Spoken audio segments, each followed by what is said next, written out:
Hey everyone, this is Alex here from ninjateacher.com and I'm joined by my friend Matt, who is living out in Vietnam at the moment. So I thought we'd do a quick interview about what he likes about living here, ask him some questions about his experience.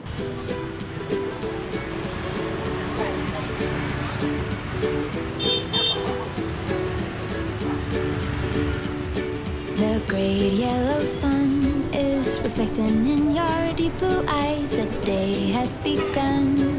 You spin around, you laugh to yourself. And I see you shine in every color, resting your head in my arms. So thanks for being on the video, Matt, and why don't you just tell everyone where you're from and why you decided to come out to Vietnam? Okay, thanks for having me here, Alex, in your video. Appreciate it. So, I am from Poland, and I'm probably traveling a lot of countries every few months, just changing locations, sometimes staying in certain places. Like here in Vietnam, I've been here for the last month, but been coming over and back for the last 2 years.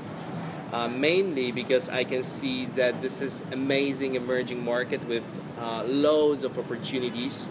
As we were talking before, it's like New York 20 years ago. I definitely agree with this. Just for the sole purpose of how many things you can do, how creative you can be, how much freedom you have in creation, whatever, startups, businesses, charities, whatever you want to do, you have so much freedom to do it here. That's why I'm not in Europe right now. Cool, so there's a lot of interesting stuff you just mentioned there. So let's start off by, maybe you can just tell everyone what you're doing and what you're working on at the moment. I currently work on import Vietnamese products, so this is why I would want to be here to overlook the whole process, but at the same time I'm involved in many other projects that we're trying to pull off right here. As mentioned before, this market is emerging. There is a lot of both things you can do, and you have a lot of support in terms of freedom of regulations and rules, meaning that it's not such a strict place just yet, so you are kind of able to implement your ideas quite freely. So trying to do a new startup every single week. If there is no traction, if nobody's interested in this idea, then we just skip to the next one until we find something interesting. Once we do, we would just scale it, make it work, and then either sell it or just continue doing this if it's a lot of fun for us. So let's say that there's quite a few things I'm doing right now. Matt's really entrepreneurial, and I think there's a lot of opportunities for people like that out here. For example, one thing Matt's trying out is I'm pointing to your glasses. Yeah. So those are one of his ideas that he's talking about. So if you think those are cool, leave a comment below. People kept asking you about them and stuff, so you decided to give it a shot. So essentially, there's lots of opportunities here for that stuff. One thing that I heard you say, and maybe you can talk a little bit more about, is the freedom of opportunities here. And I think for me, that's a big reason I'm out here, and I started teaching English, and then I started a company that helps people start teaching English, because living out here gives you a lot of freedom and independence. What do you find about Vietnam that allows you to kind of just do what you want and have a lot of that freedom? Okay, so I'm just gonna start with my background a little bit, so to make it more clear, why is it so exciting to me?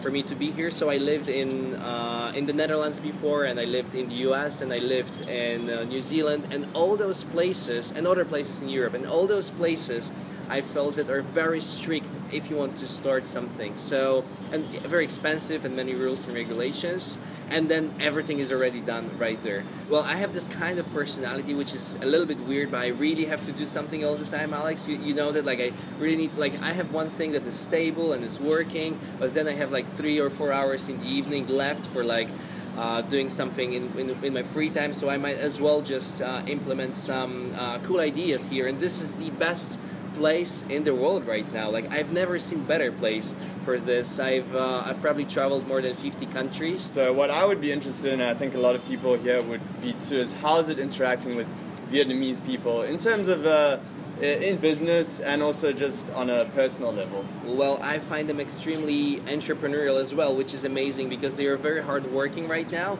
Well, there is few drawbacks in terms of organizational skills, and people are late because it's a culture. It's really well compensated with how much they want to network with you. This is really possible to just walk into a coffee shop and approach any random person you want and just say like, hi, seems like you're a manager here. I wanted to connect. Do you have a business card?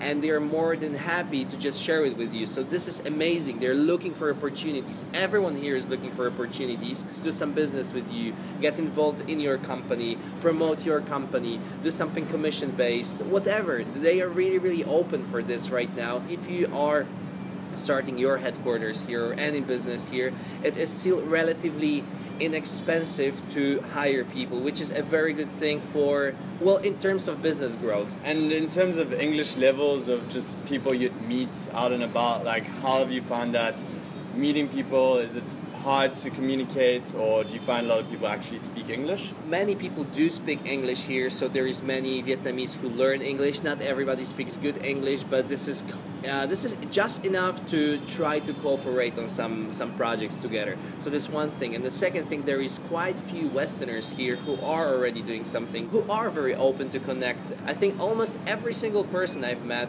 from the West who lives here, they would just approach me, or they'd be very, very, very open. They would share the knowledge about the market and opportunities. So I think that everyone is really, really growth oriented here. Not only the Vietnamese, but also the Westerners living in Vietnam right now. Just taking a step back from the business, like when you meet people like on a personal level, how do you find like the other foreigners out here, and how have you found making friends with Vietnamese people out here? Well, extremely easy. Vietnamese are extremely friendly. They are very open for any kind of friendship. They are willing to come for dinner, and they're very social people. They really care about friendship probably more than about business.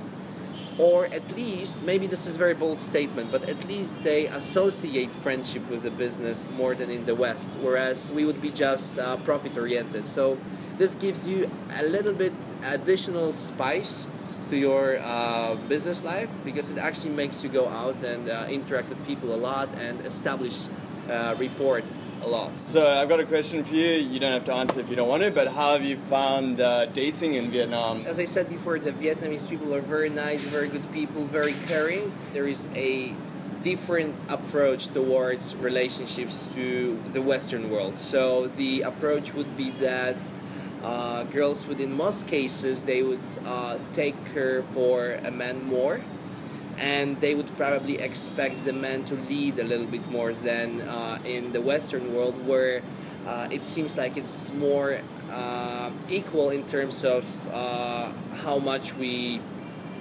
earn and how much we take care for each other. It's a little bit different in this manner. Definitely depends on what people like. Some people like it to be very equal. Some people like some guys do like to be like a strong leader, get a girl who's kind of just taking care for them. Then again, this country is changing rapidly, as we said before, so I think that whatever is in the West is coming here as well, culture-wise and dating-wise as well. Becoming friends first and then dating, which is kind of a European model as I see it right now. Finding a date is a little bit different though, and I don't think it changes a lot.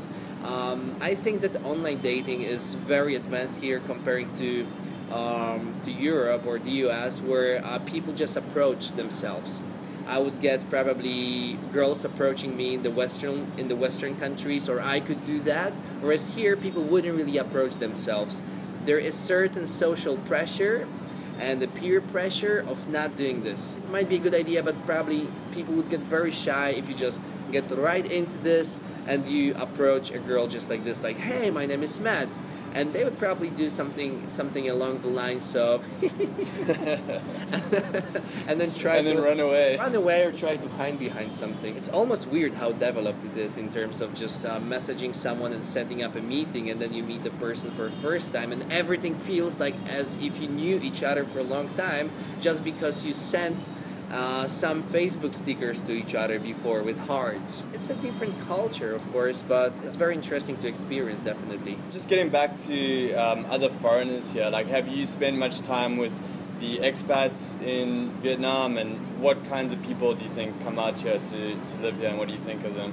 So there is amazing communities of expats in Ho Chi Minh City, and I didn't really get to experience this in the first year of being here.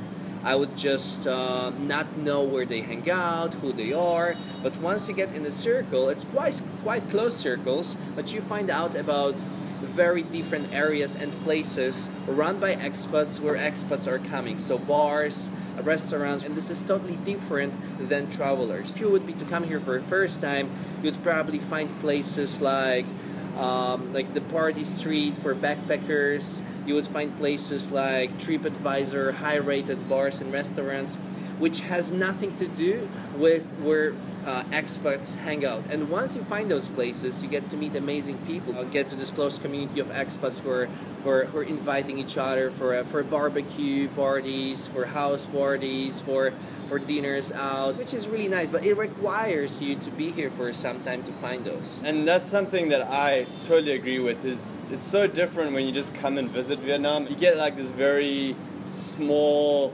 picture of what it's actually like and what the social scene's like. And it's really hard to know that unless you come and you live here and then you start to meet people and get introduced. Yeah, and it's completely different to what you think of Vietnam parties. As you said, Bui Vien, everyone's getting crazy, it's dirty. People go and dress up nicely for nice dinners. It is just as if it was in the West, and then you don't really feel like you're in Vietnam anymore, because you visit all those Western places where everyone is dressed up. Those are really, really normal things to do. It's not as crazy, not as backpackerish as you imagine Vietnam. When I came here first, it's probably something that people experience when they come to Thailand first. Like, oh my God, like Khao San Road, it's called. Like, this is so crazy, but this is not Thailand.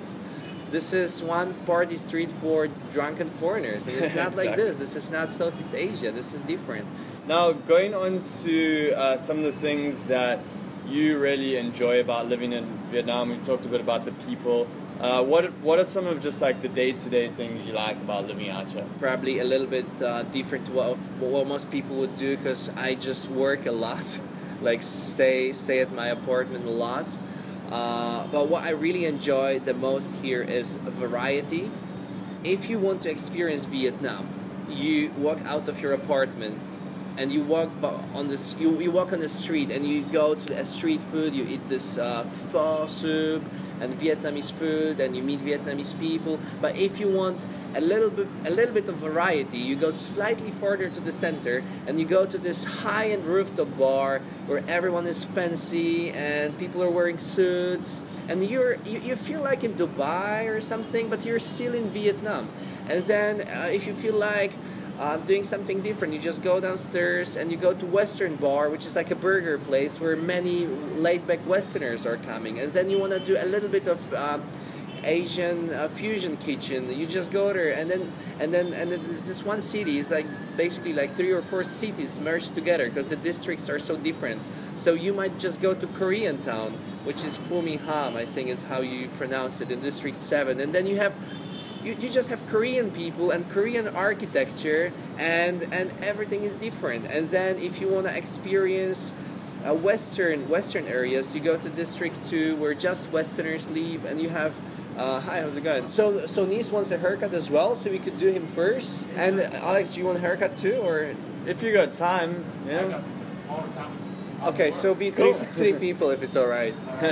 Thank you.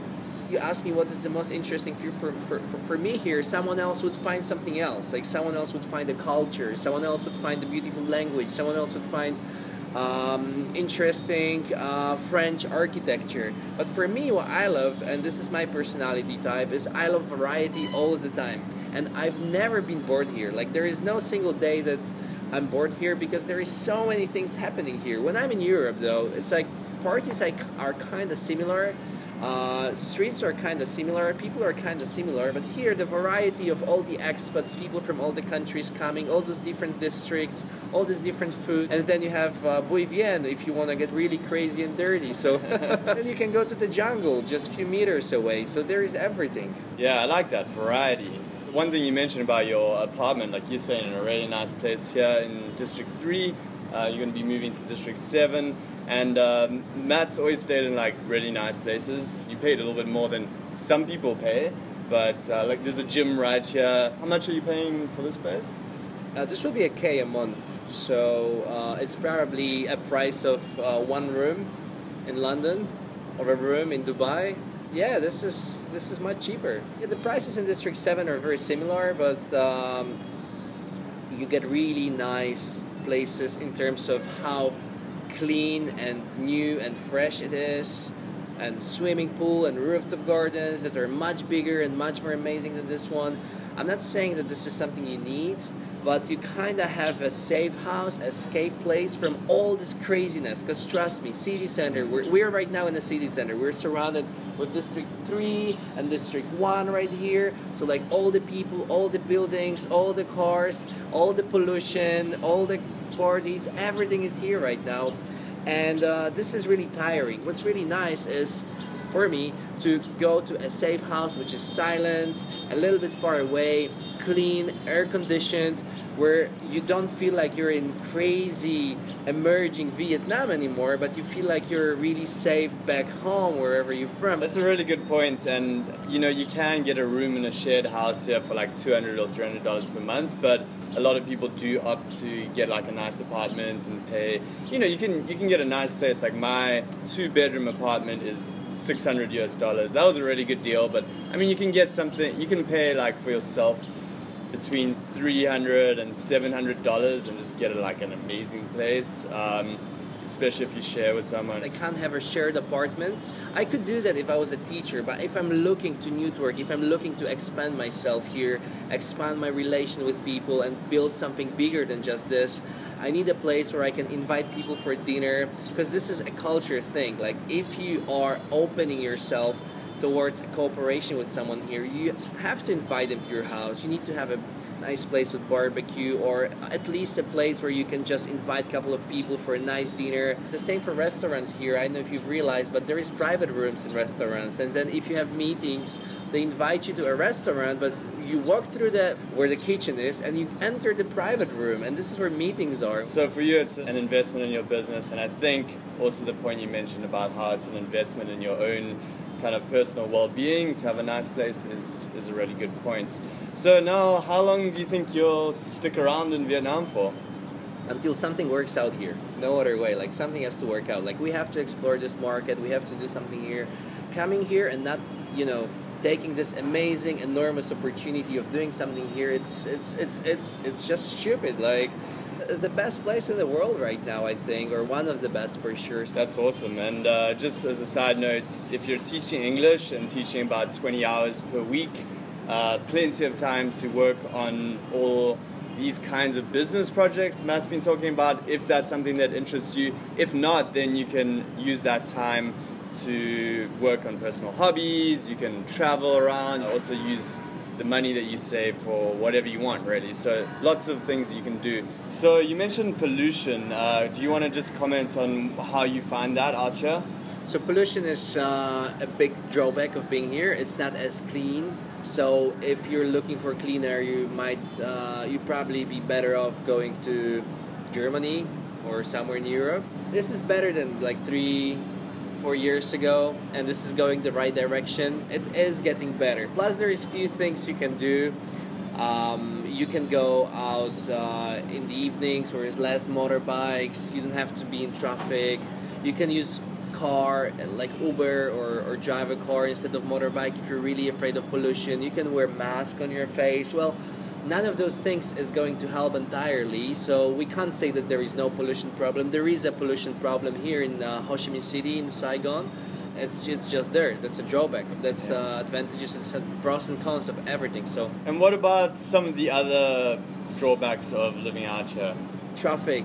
If you are living the regular life, going to job, when every other people are going to job, you're gonna be stuck. It's crazy. It's ridiculous. It's thousands of motorbikes. What I do to not to have this problem is I just function within different time zones. I wake up a little bit later.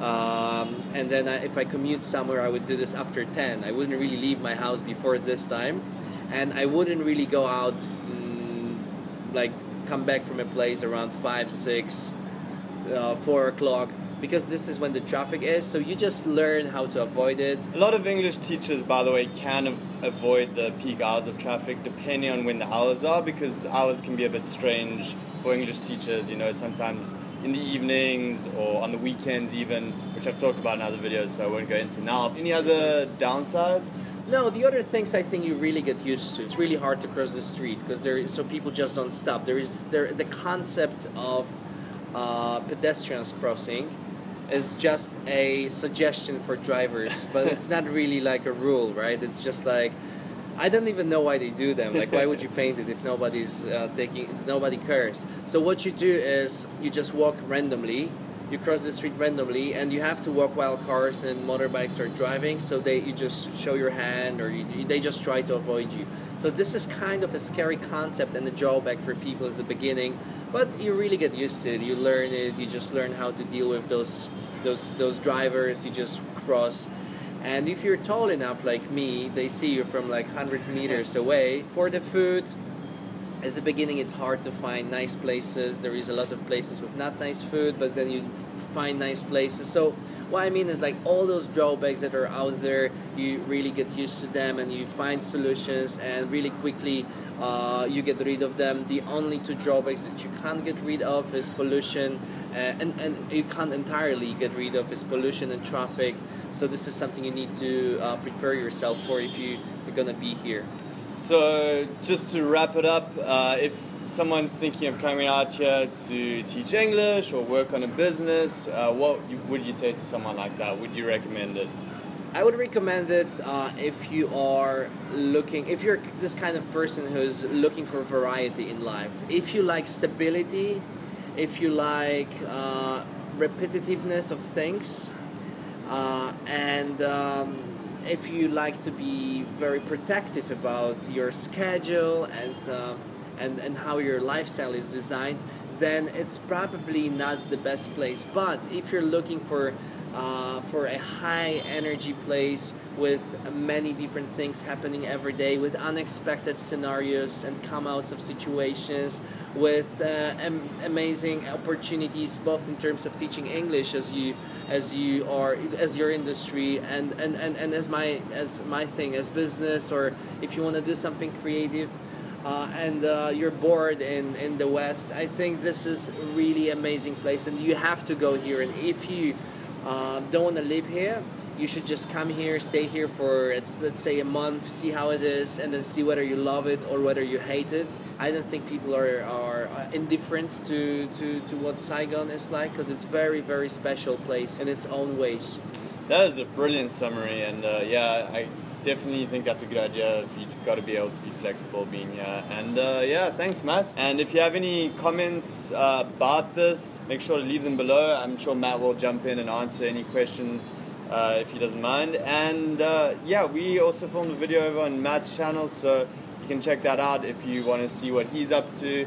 And yeah, speak to you soon in a new video. Thanks, Matt. Thank you.